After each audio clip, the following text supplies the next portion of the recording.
Vote no and you could put all this at risk.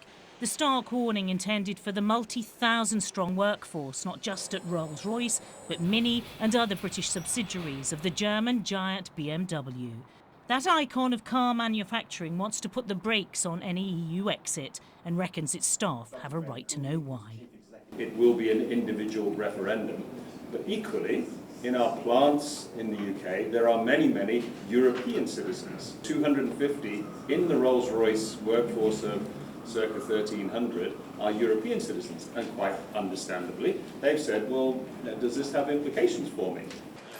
Taking his cue from the top, the boss of Rolls-Royce has sent a letter to all the company's employees warning that an EU exit could make business much tougher, writing, "Tariff barriers would mean higher costs and higher prices, and we cannot assume the UK would be granted free trade with Europe from outside the EU."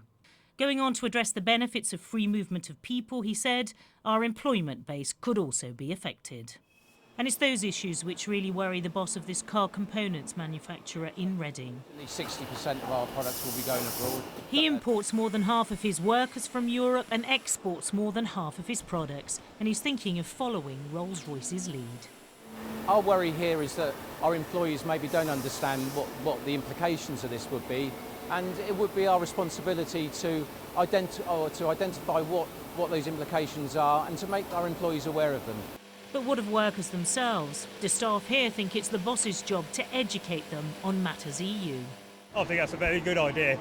I think as an automotive supplier, I think it would be good to know, being in or out the EU, how it affects all our jobs. I definitely consider their reasons. I think it'd be interesting to see. So I do think there's sometimes a shortage of information around. They're caring about us, and they're explaining the situation as how it's going to affect the people that is not from this country.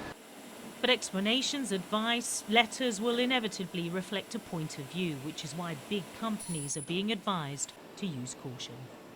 This is a democratic process with a secret ballot, so individuals can vote however they like. If, on the other hand, there's coercion involved from an employer to their employees, then they have to be extraordinarily careful.